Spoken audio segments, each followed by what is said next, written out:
Or, la France, pour toutes sortes de raisons, a préféré faire d'Haïti un pays problématique. Alors qu'en fait, au XIXe siècle, Haïti est un pays stable, puissant. Un pays beaucoup plus stable que les États-Unis.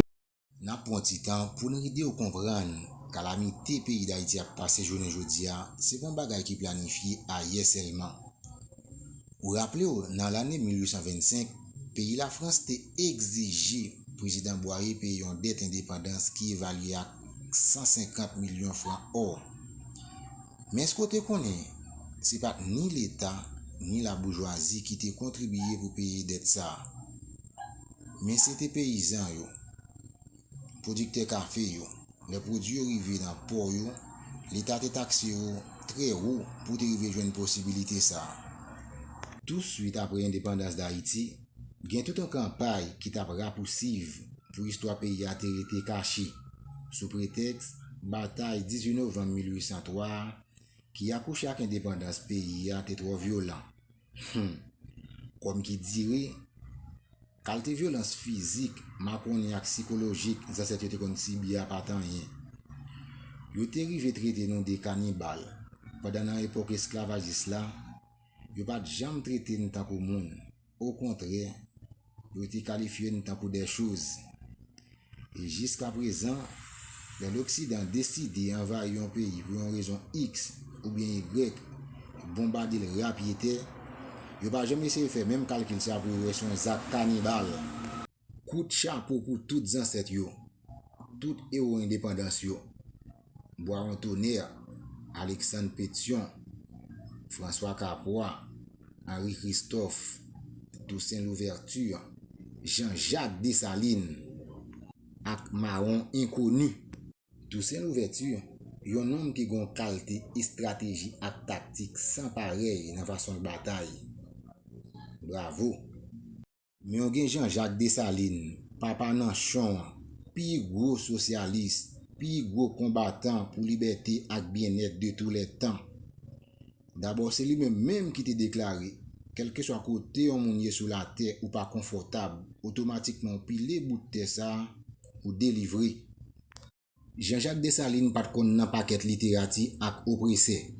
C'est rivé sous un grand monde et puis faire au prend forme corps, ba yon correction sans pareil. C'est peut-être ça pays la France adopté Toussaint Louverture plutôt. Parce que modèle bataille Toussaint Louverture a te paraît plus classique ou bien plus raffiné. Et c'est peut-être ça tout. Nous constatons après l'assassinat de Dessalines en 1806, plus passé 40 l'année passée, personne n'a pas de cas prononcé dans ça. Nous venons un moment pour nous quitter suivre un peu plus avec l'historien, le professeur d'histoire Jean-Pierre Leclonec.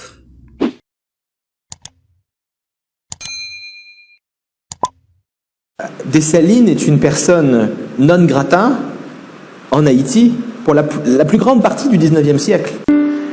Dessalines n'est réhabilité qu'à la toute fin du XIXe siècle, voire au début du XXe siècle. Et je dirais pendant l'occupation du pays par les États-Unis. La figure dessalinienne incarne alors la figure de la résistance à l'occupation. Toussaint, lui, est réhabilité beaucoup plus tôt. Parce que Toussaint, finalement, n'a pas participé à ces luttes de pouvoir. Entre Pétion, Christophe, Capois et les autres.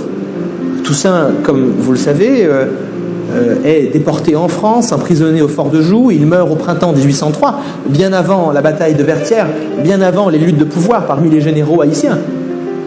Il est beaucoup plus facile de réhabiliter Toussaint, parce que Toussaint n'a pas participé à toutes ces luttes. Comment réhabiliter Dessalines? Alors que Dessalines, en 1806, après son assassinat, est présenté par Pétion et par Christophe comme le tyran par excellence. Et Dessalines était certainement un autocrate, comme Christophe, comme Pétion, comme finalement tous les grands généraux de l'armée indigène. Mais il était beaucoup plus que cela. C'est l'un des premiers penseurs noirs. Je crois que c'est l'un des premiers penseurs de la libération noire. Et pour cette raison, il faut attendre très longtemps pour que Dessalines revienne, intègre le panthéon national. Et je crois comprendre aujourd'hui qu'en Haïti, ce n'est pas encore très clair. Il y a encore une lutte, aujourd'hui, une lutte de mémoire entre les Dessaliniens et les Louverturiens, entre peut-être les supporters de Pétion et les supporters de Dessalines. La bataille de Vertières, oui, représente un changement de paradigme. Changement de paradigme très important, puisque le 18 novembre 1803, quelque chose est fissuré. Et ce qui est fissuré, c'est cette équation entre, d'un côté, la peau noire et la condition esclavagiste. Il est bien certain, le 26 Brumaire en 12, que cette équation est fissurée de manière radicale. Je crois qu'à Vertières, quelque chose tremble. Et ce qui tremble et ce qui se fissure, ce sont les assises, en fait, du monde moderne. Et les assises du monde moderne, je reviens à ce que je disais tout à l'heure, c'est la rencontre du capitalisme, de la race et de l'esclavage. À Vertières, cette union du capitalisme, de la race et de l'esclavage s'effondre. On arrive à marginaliser Haïti en n'en parlant pas dans les livres d'histoire. On arrive à marginaliser les grands moments héroïques de l'histoire d'Haïti en expliquant dans les livres au XIXe siècle que tout cela est trop douloureux. Le général Pamphile de la Croix, au XIXe siècle, en 1819, écrit ses mémoires et explique qu'il ne faut pas parler de la guerre d'indépendance haïtienne. On arrive à marginaliser Haïti en expliquant qu'Haïti est un pays de barbares, un pays monstrueux. Un pays monstrueux ne peut pas être le pays qui a donné naissance aux grands héros Dessalines. Pour parler de Dessalines, il faudrait parler d'Haïti comme un pays de victoire, comme un pays héroïque. Or, la France, pour toutes sortes de raisons, conscientes ou inconscientes, a préféré faire d'Haïti un pays à aider, un pays problématique. Alors qu'en fait, au XIXe siècle, Haïti est un pays stable, un pays puissant, un pays beaucoup plus stable que les États-Unis, frappé par une guerre civile, beaucoup plus stable que la France, frappé par diverses révolutions. Haïti n'est pas le pays que l'on pense. La dette, ce n'est pas seulement le signe d'une oppression d'Haïti par la France. La dette, c'est aussi la trahison de l'élite haïtienne. C'est Jean-Pierre Boyer qui accepte le principe de la dette. Il ne le dit pas d'ailleurs à la population, lorsqu'il accepte les conditions de la France. Il ne le dit pas tout de suite, on le sait plus tard, que Boyer a accepté de payer 150 millions de francs or. Mais ce n'est pas l'élite haïtienne qui a payé la dette, c'est la paysannerie. Ce sont les producteurs de café qui envoient leur café dans les différents ports de l'île, et ce café est taxé. Et cet argent sert à rembourser la dette. Ce n'est pas Boyer qui l'a payé, la dette. Ni Faustin Soulouque, ni Geffrard, ni Villebrun Guillaume Sam.